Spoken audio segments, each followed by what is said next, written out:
The night was quiet, too quiet for a house with a teenage daughter. I was reading on the couch when I heard it, a muffled giggle, a whisper, then a thud. My brows furrowed. The sound came from my daughter Emily's room. I checked the clock, 11:47 p.m. She'd said she was going to sleep early, that she was exhausted from studying, but the laughter that followed was not the laughter of someone asleep. My heart began to pound. Something in a mother's instinct told me something was wrong, or maybe something I didn't want to believe was true. I walked down the hallway, each step heavier than the last. The sounds grew clearer, voices, hushed but playful. I placed my hand on her doorknob and hesitated, praying I was mistaken. Then I opened the door. And there she was, my little girl, sitting on the edge of her bed, with a boy. His face went pale the moment our eyes met. Emily gasped, her hands trembling, whispering, "Mom, I can explain." The world seemed to stop spinning. Every memory, her first steps, her first day of school, flashed before my eyes. For a moment I couldn't breathe. Anger, disappointment, fear, all tangled together. But instead of yelling, I did something none of them expected. I stepped into the room, looked at the boy, and calmly said, "If you're going to be in my daughter's life, you'll start by looking me in the eye." The silence that followed was heavier than any scream. That night changed everything, not just for Emily, but for me too. It was one of those nights when the air feels heavy, when even the silence in the house carries a certain weight. The clock in the living room ticked softly, its rhythm blending with the faint hum of the refrigerator. I sat alone on the couch, the glow of the lamp painting soft yellow light across the pages of my book. It was late, almost midnight. My eyes felt tired, and the warmth of the blanket around my legs made me want to drift off to sleep right there. I turned the page, trying to focus, but then I heard it. A sound, faint and unexpected, coming from the hallway. It wasn't loud, but it was out of place. I froze for a moment, listening closely. It came again, this time followed by a muffled laugh. A laugh that didn't belong in the stillness of that hour. My heart skipped. It came from upstairs, from the direction of my daughter Emily's room. At first I brushed it off. Maybe she was talking in her sleep, or watching a video on her phone. Teenagers often stayed up too late. I tried to go back to reading, but then another sound came, something like a thud, followed by hurried whispers, the kind of whispers that carried nervous excitement, not fear. I frowned and set my book down on the coffee table. A strange chill moved through me. I stared down the dark hallway, the light from my lamp stretching just far enough to touch the bottom of the staircase. Emily had told me earlier she was tired, that she'd had a long day studying with her friends for exams. I remembered how drained she'd looked at dinner, barely eating, saying she just wanted to sleep. But now, hearing those sounds, something didn't feel right. A mother's instinct is sharp. It pricks at you even when you try to ignore it. I stood up slowly, pulling my shawl tighter around my shoulders. The floor creaked as I made my way toward the stairs. Each step felt deliberate, careful, almost like I didn't want the house to know I was moving. My mind was racing, thinking of every possible reason for what I was hearing. Maybe she was on a call, maybe she was crying and trying to muffle it, maybe, and that maybe hung in the air heavier than I wanted to admit. Maybe she wasn't alone. The thought hit me like cold water. No, I told myself, she wouldn't. She knew better. She's a good girl. She respects the house, the rules, me. But still, the noises continued. A soft giggle, then a man's voice, low and hesitant. My feet froze halfway up the stairs. My hand gripped the wooden railing tighter, the faint tremor in. My fingers betraying the storm rising inside me. For a moment, I just stood there, heart pounding, trying to calm myself before taking another step. The house was dim, shadows stretching along the walls. The faint nightlight at the end of the hall cast a bluish hue over everything, making it look almost unreal. My ears strained for another sound, and when it came, a quick shuffling, a whisper that wasn't my daughter's, I felt my stomach drop. The truth I didn't want to believe was suddenly undeniable. I swallowed hard, pushing away the lump in my throat. I wanted to turn back, to pretend I hadn't heard anything, to go back to my book and my quiet ignorance. But I couldn't. Something inside me, that mix of fear, anger, and maternal instinct, pushed me forward. I reached the top of the stairs and paused in front of her door. It was slightly ajar, just enough for a sliver of light to spill into the hallway. My breathing had become shallow, almost silent. I leaned closer, trying to make out what was being said inside. A whisper, a soft laugh, then silence again. My fingers brushed against the cool metal of the doorknob. I hesitated, frozen in that moment between disbelief and confrontation. My mind was filled with flashes. Emily as a baby wrapped in a pink blanket, her first day at school with a bright yellow backpack, the way she used to run into my arms after falling off her bike. She had always been so full of life, so innocent. I wasn't ready to see her any other way. My thoughts spiraled. Had I done something wrong as a mother? Had I been too strict, too distant? Did she feel she couldn't talk to me about things like this? Guilt began to mix with fear, and for a second, I almost backed away. But then I heard his voice again, low, uncertain, saying her name. That was enough. I straightened, my hand tightening around the doorknob. The metal felt icy under my palm. My heart hammered against my ribs so loud I was sure they could hear it from inside. The air in the hallway felt thick, heavy with the weight of what I was about to uncover. I slowly turned the knob, and the faint click of the latch echoed in my ears.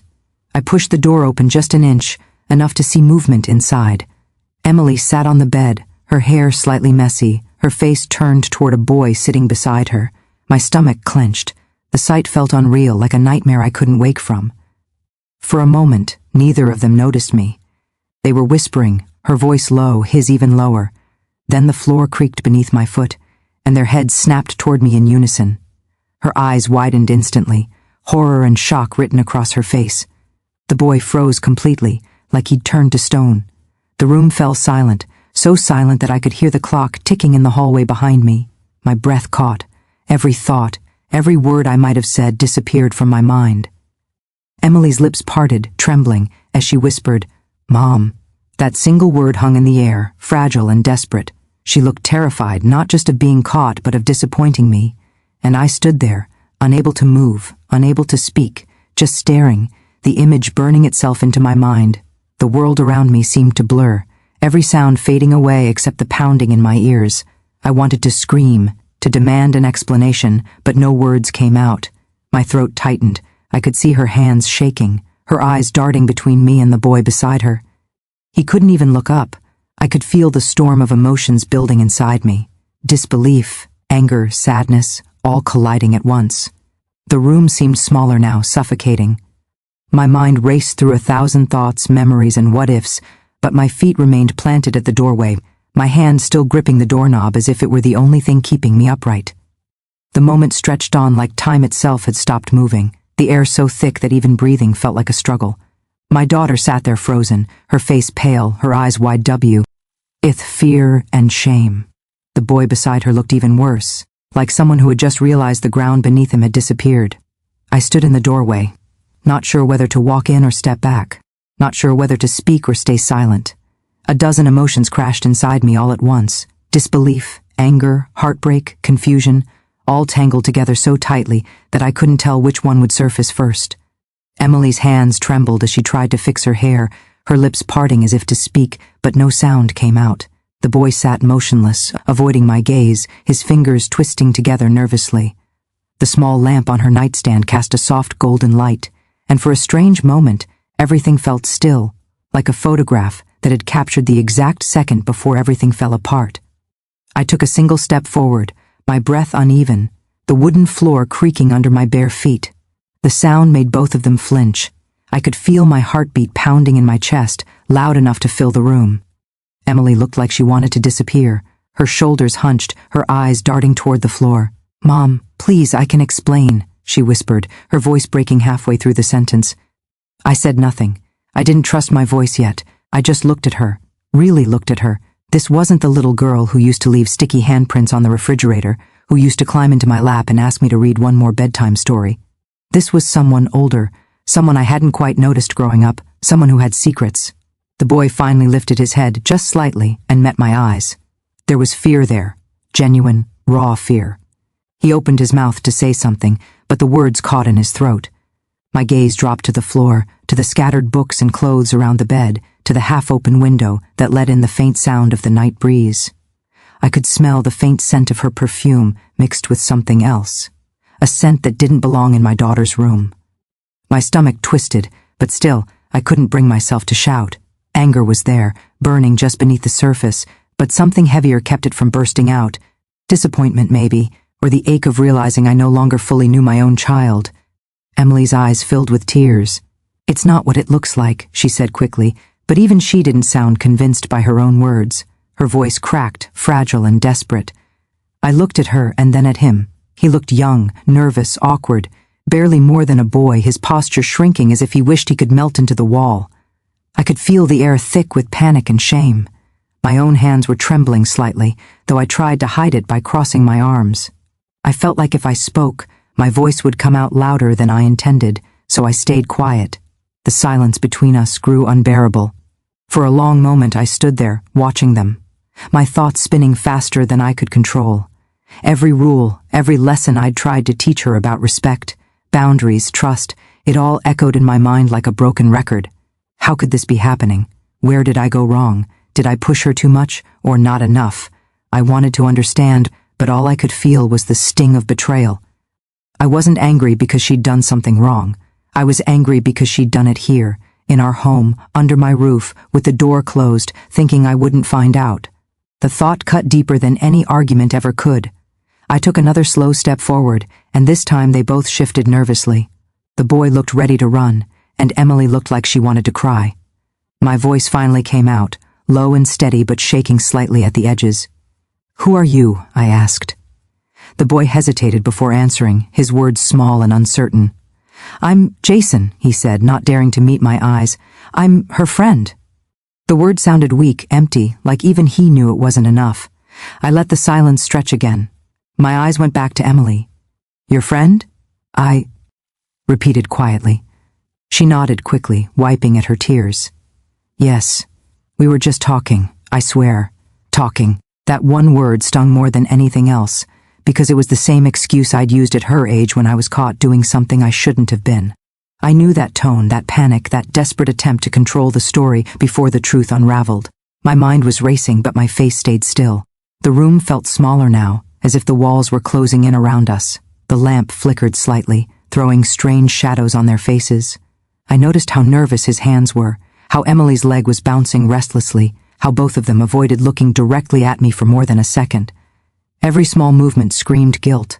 The weight of the situation pressed down harder with every passing second. I could see her trying to hold herself together, biting her lip to stop it from trembling. Her voice broke again as she whispered, "Mom, please don't be mad." The words hit me right in the chest. She sounded so young again, so scared, like the little girl I used to comfort after nightmares. And that's when the anger started to fade just a little, replaced by something else. Sadness. The kind that seeps deep. The kind that hurts more quietly but more deeply. I wanted to yell, to demand answers, but I couldn't bring myself to do it, because I knew that whatever happened here, shouting wouldn't undo it. The boy shifted on the bed, glancing toward the door like he wanted to escape, but my presence kept him glued in place. I studied him, trying to read his face, to understand his intentions. He looked harmless, awkward even, but that didn't ease the ache in my chest. He didn't belong here, not at this hour, not like this. I could feel my heart breaking, not because of what I saw, but because I realized something much bigger. Emily was no longer a child. Somewhere between the years of bedtime stories and teenage moods, she had crossed a line I hadn't noticed. All shaky. "Mom, I'm sorry. I didn't mean for this to happen." Her apology came out broken, not because she didn't mean it, but because she was terrified of what I might say. I looked at her for a long time, and when I finally spoke, my voice was calm, but there was no mistaking the weight behind it. "If you're old enough to make your own choices," I said quietly, "then you're old enough to face me honestly." The words didn't come out loud or sharp, they came out heavy, like a truth neither of us wanted to carry. Emily's lips parted, but she didn't speak. Jason lowered his head, his shoulders tense. The silence stretched again, uncomfortable, endless. I could see her trying to find the right words, her mouth opening and closing, her breath coming out uneven. Finally she whispered, "I didn't mean for you to find out like this." I almost laughed at the irony of it, as if there could ever be a good way for a mother to find out her daughter had brought someone into her room at midnight. But the laughter never came. Instead, I walked to the edge of her bed and sat down slowly. The mattress dipped under my weight, and both of them stiffened. I didn't look at them right away. I just stared at the floor, at the carpet that had tiny stains from when Emily used to spill her juice cups years ago. Everything about this room was a mix of old and new. Stuffed toys beside makeup kits, childhood photos beside hidden secrets. It was a painful reminder that she was caught between two worlds, and I was still trying to hold on to the first one. I turned my head slightly, my eyes landing on Jason. "Do your parents know you're here?" I asked, my tone still quiet but firm. He shook his head, unable to meet my eyes. "No, ma'am," he said softly, his voice barely above a whisper. I nodded slowly, taking that in.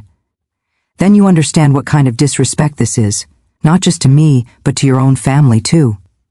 He swallowed hard and nodded again. I could tell he wasn't a bad kid. Scared, yes. Foolish, absolutely. But not cruel. I could see that in the way he kept glancing at Emily, as if silently apologizing for putting her in this position. Emily reached out slightly, her fingers brushing his arm, a small gesture that made my heart tighten even more. It wasn't anger that hit me then. It was realization. My daughter wasn't a little girl anymore. She was someone who cared about another person deeply enough to take risks, to make mistakes, to test boundaries she didn't yet understand. For the first time since I walked in, I really saw her, not as my child, but as a young woman standing at the edge of her own life, and that terrified me more than anything else. I had spent years protecting her, building walls around her so the world couldn't hurt her, but in doing that, maybe I'd made her curious enough to step over them. I looked at her again, her tear-streaked face, her trembling hands, the way she avoided my eyes. "You think I'm angry," I said softly. "But I'm not angry, Emily. I'm hurt, I'm scared, because I thought you trusted me enough to come to me first." She looked up then, her eyes red and glistening, and that was when she broke completely. She covered her face with her hands and began to cry, not quietly, but with the kind of sobs that come from the soul, the kind that make every wall crumble. Jason shifted awkwardly, guilt written all over his face, unsure if he should comfort her or stay still. I let her cry. I didn't interrupt. Sometimes silence says more than lectures ever could. I sat there staring at the floor, my hands folded tightly in my lap. My thoughts wandered back to when I was her age, when my own mother had caught me doing something foolish, when I had thought she could never understand me. I remembered how she didn't yell either, how her quiet disappointment had hurt more than any punishment ever could. And in that moment, I understood her in a way I never had before. Maybe this was what every parent eventually faced. A day when the child they raised makes a choice you can't control. When you realize that love means letting them learn even if it hurts you. Emily's sobs began to slow, turning into quiet sniffles. She peeked through her fingers, her voice small. "I didn't mean to disrespect you," she said. I didn't know how to tell you about him. You've always been so strict." I nodded slowly, the truth of her words sinking deep. Maybe I had been too strict. Maybe I'd thought that keeping her safe meant keeping her silent. Jason looked at her, then at me, his voice trembling when he finally spoke. "I really care about her, ma'am. I didn't mean to cause trouble. I just wanted to see her." I studied him carefully, every part of me still protective, still suspicious, but I could tell he meant it. He wasn't mocking or arrogant. He was nervous, genuine, scared out of his mind. I took a deep breath and finally met his eyes fully for the first time. "If you're going to be in her life," I said slowly, "then you'll start by showing respect. That means no sneaking, no lies, no secrets. You face me, not my daughter's window at midnight." His eyes widened slightly, then he nodded quickly, his face flushed with embarrassment. Emily looked at me, stunned by my calmness. Maybe she had expected shouting or grounding or something worse, but I didn't have the energy for that. This wasn't about punishment anymore. It was about understanding. I turned to her and reached out, brushing a strand of hair from her face. "You don't have to hide from me," I whispered, "but you do have to remember that your choices affect more than just you." Her eyes filled with tears again, but this time she nodded, silently promising something I hoped she would keep. Jason stood slowly, glancing at Emily, then at me, unsure if he should leave or wait to be told. I motioned toward the door, and he hesitated, then whispered, "Thank you," before slipping out quietly into the hallway. Emily sat beside me, her shoulders shaking as she leaned into me, crying softly once more. I didn't push her away.